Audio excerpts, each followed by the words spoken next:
Hi, this is Savish. A few weeks ago on this channel, Matt talked about the oldest Bible manuscripts that have ever been found. So naturally, this week we're going to talk about the oldest Qur'an manuscripts that we have available to us. The story of the Qur'an is quite different than that of the Bible. Muslims believe that the words of the Qur'an were dictated to the Prophet by the angel Gabriel, known as Jibril in Arabic. Then the Prophet passed these words on to his companions, who wrote it down in parts on leaves, rocks, parchment, etc. Though this book was meant primarily to be memorized and recited orally.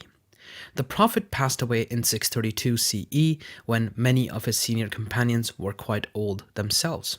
So Muhammad's successors, the caliphs, started the project of turning the Qur'an from a loose collection of written and oral sources into a compiled book form. This project was finished in the reign of the third caliph, Uthman, somewhere around 650. So let's get to the oldest Qur'an manuscripts now.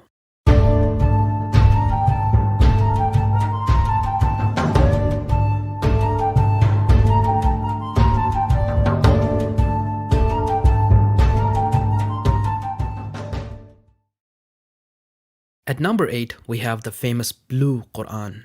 It is a nearly complete copy of the Qur'an in Kufic script with over 600 parchment folios. Its defining characteristic is the blue color of the parchment and the golden writing. It was likely produced in the late 9th or early 10th century. However, we're not quite sure of where it was produced. Before the modern era, we know that it was in Kairouan in Tunisia around 1300 CE. Some scholars say that it was produced in the Abbasid Caliphate to be placed at Harun al-Rashid's tomb in Mashhad in Iran. Other scholars believe that it was produced in Tunisia. Its appearance is quite similar in some parts to the Bible of Kaaba, which was produced in Spain. This gives the idea that maybe the Blue Qur'an was also produced in Spain.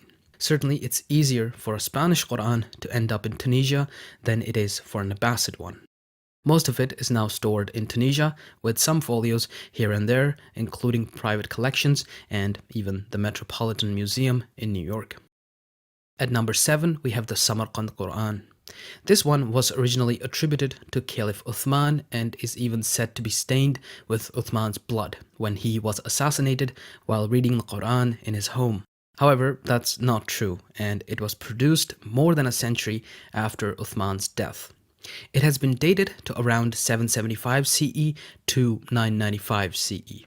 Its Kufic writing style indicates that it was produced during the Abbasid era, so more likely it was produced around the turn of the 9th century. Unfortunately, the Qur'an is not complete and only consists of chapter 2, verse 7 to chapter 43, verse 10. It stayed in Khwaja Ahrar Mosque in Samarkand for 4 centuries before the Russians bought it in 1869. It was then moved to the Imperial Library at St. Petersburg, where it was studied by Orientalists. It was returned to Samarkand by Lenin as a gesture of goodwill to the Muslims of the Soviet Union. At number 6, we have the oldest nearly complete Qur'an in existence. It is known as the Topkapi Qur'an. Like the name suggests, it is housed at the Topkapi Museum in Istanbul. Some pages are also in Medina in Saudi Arabia. In fact, that's where the Qur'an was before World War I. During the Arab revolts, the Qur'an was moved to Istanbul because of an impending battle in Medina. This Qur'an, like the Samarkand Qur'an, was attributed to Uthman, but it is also not Uthman's Qur'an. It was probably written around the mid-8th century. There seem to have been as many as 6 scribes of this Qur'an, so it seems to indicate that it was part of a large mass production campaign. In fact, some scholars believe that it and the Samarkand Qur'an came from the same source. They were probably produced around the same time in the same circumstances. I personally think that they were both produced in early Abbasid era, probably between Al-Mansur's coronation in 754 and Al-Ma'mun's death in 833. Though its writing is quite close in style with some Umayyad monuments like the Dome of the Rock and the Umayyad Mosque at Damascus, so that is also a possibility. Speaking of the Umayyads, at number 5 we have BLOR 2165. This manuscript was likely produced during the reign of the third Umayyad Caliph of the Marwanid branch, named Al-Walid, likely around 710 CE or slightly before that. It contains around 57% of the Qur'an written in the Hijazi Ma'il script. It has around 128 folios. It's stored in the British Library and is actually available to see online. Toward the end of the manuscript, a note reads the name of Reverend Gravel J. Chester and is dated to April the 29th, 1879. Reverend Chester helped the British Museum and several other institutions acquire a number of valuable historical artifacts. It's likely that he got this manuscript in Egypt, which is why it shares a history with the next manuscript on this list. At number 4, we have the Codex Parisino Petropolitanus. It is quite similar to Codex BLOR 2165.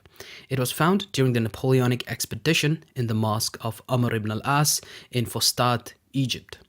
BLOR 2165 was likely also found there, but it was acquired by the British, whereas Codex Parisino Petropolitanus was acquired by the French. It has 118 folios that contain almost half of the Qur'an. It uses a Hijazi script and was probably written by up to 5 scribes, which again indicates that it was part of a mass production campaign. It has been dated to the second half of the 7th century. Most of it is stored in Paris's Bibliothèque Nationale de France. I didn't take French in school, so forgive my pronunciation. Although some pages of the document are found in the National Library of Russia, the Vatican Library, and the Khalili collection. At number 3, we have the Tübingen fragments. They've been carbon dated to 649 CE to 675 CE with 95% probability. There are 77 folios in this collection which contain a continuous portion of the Qur'an from chapter 17 verse 35 to chapter 36 verse 57. That's roughly a quarter of the Qur'an. The script is Hijazi, but interestingly, originally it was mistaken for Kufic. It was bought by a Prussian consul in the 19th century in Damascus. It's currently housed at the University of Tübingen in Germany. At number 2, we have the most interesting manuscript of the Qur'an ever found, the Sana'a manuscripts. They were found during renovations at the Great Mosque of Sana'a in 1972 among some 12,000 documents. Among these thousands of documents, there were various collections of the Qur'an, but it's tough to estimate which ones go together. Though this particular collection, known as the Sana'a manuscripts, is around 82 pages. On first glance, it's a normal standard Qur'an containing roughly half of the text. It was produced most likely around 670 CE or so, though carbon dating the parchment revealed that the parchment was produced around 617 CE to 647 CE. Scans revealed that the documents are a palimpsest, meaning the text we see on the surface was written after removing an older text.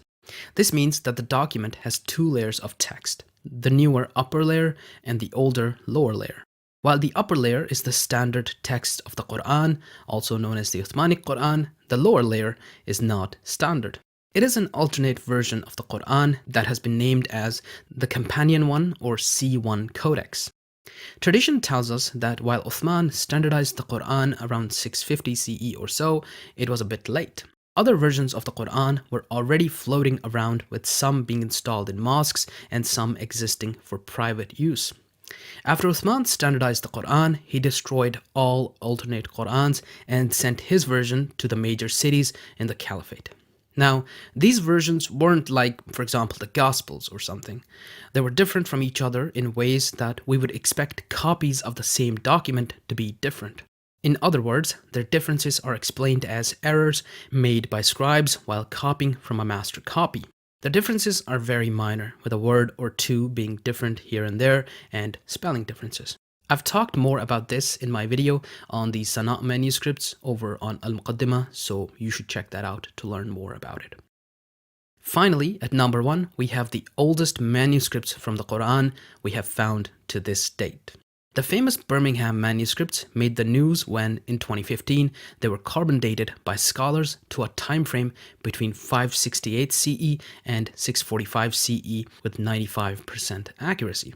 For context, the Prophet was alive between 571 CE and 632 CE.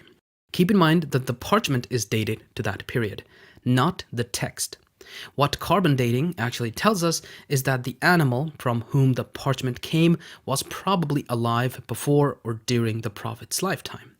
It's fair to assume that the parchment was prepared specifically for the purpose it was used for, since Western Arabia around the time didn't have a huge government or even a big writing culture. So parchment documents haven't been found in large numbers for anything but the Qur'an. So it's likely that the date of the parchment and the date of the text are quite close. For all the discussion surrounding it, the Birmingham manuscript is actually quite small. It is only 4 pages on 2 leaves of parchment and contains chapter 18 verses 17 to 31, chapter 19 verses 91 to 98, and chapter 20 verses 1 to 40. According to some scholars, it was probably written around 640 CE, though some scholars debate this. Also, the document is not a palimpsest. It has been scanned and no evidence has been found to indicate that the document was originally different. The text of the Birmingham manuscript matches too closely with the Uthmani Qur'an, so it's likely that it was produced after Uthman's standardization. If it was produced before him, would expect to see some differences, but we don't find them. But then again, this is a very small sample. It's written in the Hijazi script and matches the folios found at the Mosque of Amr ibn al-As in Fustat. The document is currently housed at the University of Birmingham as a part of the Mingana collection. This collection was compiled by Alphonse Mingana around 1920. He was funded by Edward Cadbury, the grandson of the chocolate company's founder. The manuscript is now there at the Cadbury Research Library. So these were the 8 oldest partial or complete manuscripts of the Qur'an we have available for study. Now, before I go, I'd like to add 2 more Qur'an manuscripts to this list because I found them very interesting. The first of these is the Timurid Aqyunlu Qur'an. In addition to being a copy of the holiest book of Islam, it is also a breathtaking work of art. It is written on dyed gold-flecked paper from Ming, China. There are 534 folios in this Qur'an, which is written in the relatively modern Naskah script. It was produced at the court of a Timurid prince in Central Asia or Afghanistan. In 2020, it made the news when it was sold by Christie's auction company for over £7 million, making it the most expensive copy of the Qur'an ever sold. Christie's only tells us its history as far as the 1980s, when, according to them, it was bought by the father of the man who sold it in 2020. Finally, we have the book known as Lex Muhammad, Pseudo-Prophet.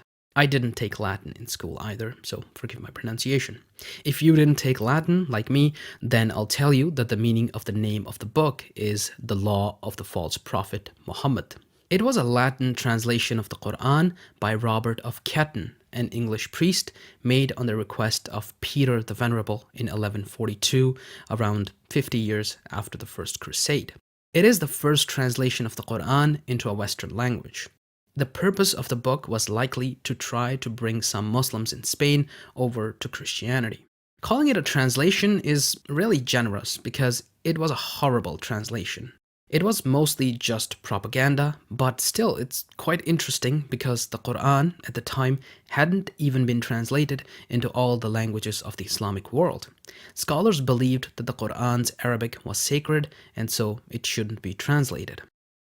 So these were some of the oldest and most interesting manuscripts of the Qur'an. If you want to learn about the family tree of the prophets in the Qur'an, we have a video for that as well. Also, you can check out our video on the family tree of Prophet Muhammad and the early caliphs, which is narrated by yours truly. Thank you for watching.